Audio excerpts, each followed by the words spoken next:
વડોદરા નગરી પર હજુ પણ જળ સંકટ યથાવત છે। વડોદરા હજુ પણ પાણીમાં ગરકાવ છે।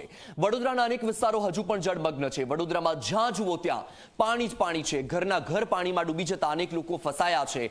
પાણીમાં ફસાયેલા લોકોને બચાવવાની કામગીરી યથાવત છે। એનડીઆરએફની ટીમ બચાવ કામગીરી કરી રહી છે। વડોદરામાંથી હજુ પણ તારાજી અને હાલાકીના દ્રશ્યો સામે આવી રહ્યા છે। વડોદરામાં હજુ પણ જળ સંકટ યથાવત છે। આજવા સરોવરમાંથી પાણી છોડવાનું તો બંધ કરવામાં આવ્યું છે, પરંતુ ઉપરવાસમાં સતત વરસાદ છે અને વડોદરામાં હજુ પણ વરસાદ યથાવત છે। તેને કારણે સતત વિશ્વામિત્રીના જળસ્તરમાં વધારો થઈ રહ્યો છે। વડોદરા શહેર હજુ પણ વિશ્વામિત્રીના પાણીમાં ડૂબેલું છે।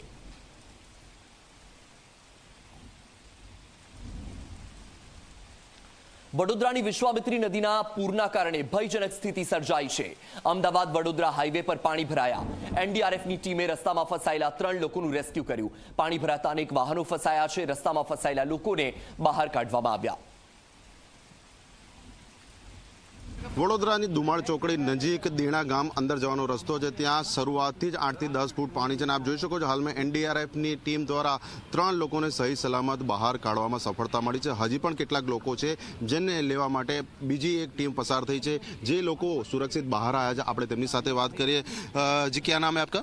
अब्दुल जमील। अब्दुल जी, आप कब से फंसे हुए थे और क्या हालत है अभी वहाँ? अब ये 24 घंटे से फंसे थे। कितना पानी है अंदर? सौराज से पानी कितना है अंदर? पानी 7 फुट से 8 फुट पानी है। आपके साथ अंदर और कितने आदमी थे? अभी तक कितने फंसे हुए हैं? अभी छः आदमी है वहाँ। હજી પણ 6 લોકો છે ને હાલ 3 લોકો જે છે તેમને પ્રથમ તબક્કામાં બહાર કાઢી લેવામાં આવ્યા છે।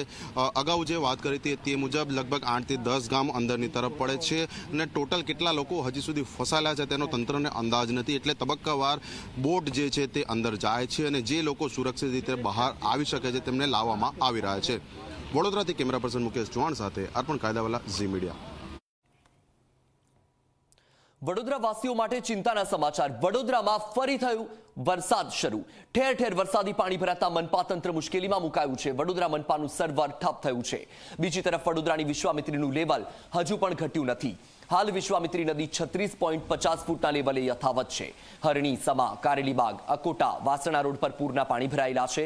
કલાલી, વડસર સહિતના વિસ્તારોમાં પૂરના પાણી યથાવત છે। આજવા સરોવરની સપાટી 213.62 ફૂટે પહોંચી છે। આજે પણ વહેલી સવારથી વડોદરામાં ધીમી ધારે વરસાદ શરૂ છે।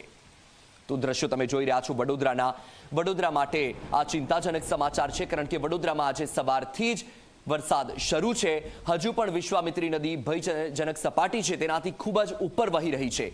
વિશ્વામિત્રીના પાણીને કારણે સતત પૂરની સ્થિતિ યથાવત છે। વડોદરાના અનેક વિસ્તાર કે જે પાણીમાં ડૂબેલા છે, અનેક વિસ્તાર જળબંબાકાર છે અને હજુ પણ પાણી ઓસરે તેવી કોઈ શક્યતા નથી, કારણ કે એક તરફ ઉપરવાસમાં પણ સતત વરસાદ છે, બીજી તરફ વડોદરામાં પણ વહેલી સવારથી જે વરસાદ શરૂ થયો છે એ વરસાદ વિરામ લેવાનું હજુ પણ નથી વિચારી રહ્યો એવું લાગી રહ્યું છે, કારણ કે સવારથી જ વરસાદી માહોલ યથાવત છે।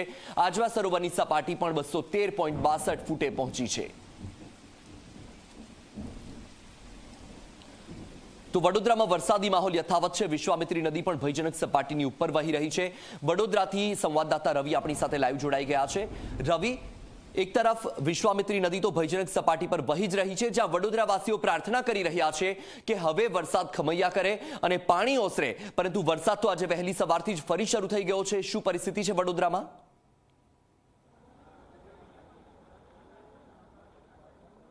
બિલકુલ વત્સલ, વાત કરવામાં આવે તો હવે વડોદરા શહેર વડોદરા નહીં પરંતુ જડોદરા બની ગયો હોય તે પ્રકારની સ્થિતિ ઉદ્ભવી છે। જ્યાં જુઓ ત્યાં જળ અને જળ, એટલે કે પાણી ને પાણી જ જોવા મળી રહ્યું છે। વડોદરા શહેરના 70% જે વિસ્તારો છે તે અત્યારે વિશ્વામિત્રી નદીની પાણીના ચપેટમાં છે અને અસરગ્રસ્ત એરિયા જે છે તેમનામાં લોકોને ખૂબ મુશ્કેલીનો સામનો કરવો પડી રહ્યો છે। અત્યારે આપ જોઈ શકો છો કે જેતલપુર તરફ જવાનો આ જે રોડ છે તે જેતલપુર તરફ જવાના રોડ પર કઈ રીતના ઘૂંટણસમા અંદર પાણી છે, જે લોકો અંદરથી ચાલીને આવી રહ્યા છે તે દ્રશ્યો તમને બતાવવાની કોશિશ કરી રહ્યો છું। અંદર આખી એક કોલોની છે, અંદર ઘરો છે જ્યાં લોકો રહેતા હોય છે ને ત્યાં લોકોને પાણીમાં રહેવા માટે મજબૂર થવું પડી રહ્યું છે। સૌથી મહત્વની બાબત એ છે કે માંજલપુર, વડસર જે વિસ્તાર છે ત્યાં 10-10 ફૂટ પાણી લોકોના સોસાયટીઓમાં છે।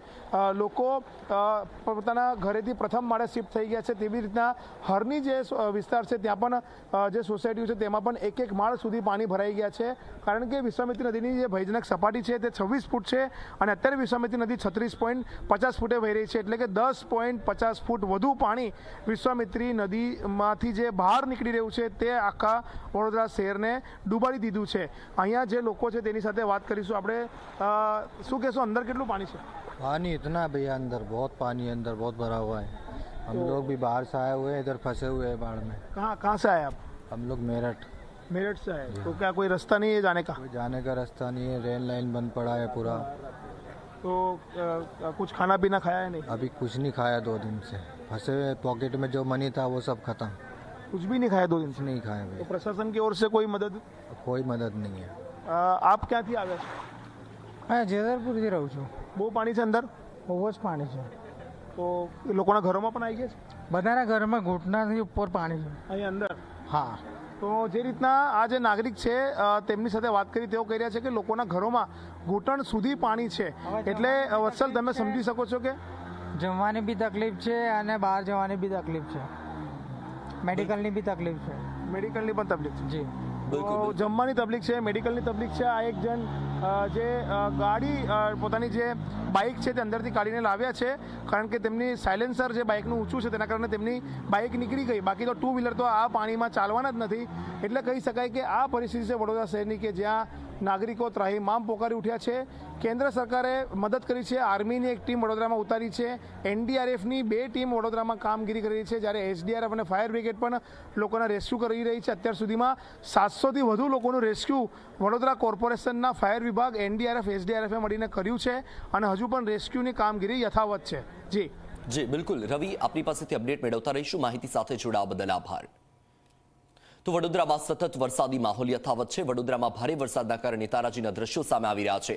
માંજલપુર, વડસર, કલાલી વિસ્તાર પાણીમાં ગરકાવ છે। હોસ્પિટલના આઈસીયુમાંથી દર્દીઓનું રેસ્ક્યુ કરાયું, સ્ટ્રેચર બાદ દર્દીઓને રેસ્ક્યુ કરીને લઈ જવાયા। તો વડોદરાથી આ દ્રશ્યો તમે જોઈ રહ્યા છો। હોસ્પિટલમાં જે દર્દીઓ હતા એ દર્દીઓનું રેસ્ક્યુ કરવામાં આવી રહ્યું છે। આઈસીયુમાં જે દર્દીઓ હતા તેમનું સ્ટ્રેચર પર જ રેસ્ક્યુ કરવામાં આવી રહ્યું છે। વડોદરામાં ભારે વરસાદ છે। ભારે વરસાદના કારણે તારાજીના દ્રશ્યો, માંજલપુર, વડસર, કલાલી સહિતના વિસ્તારો હજુ પણ પાણીમાં ડૂબેલા છે।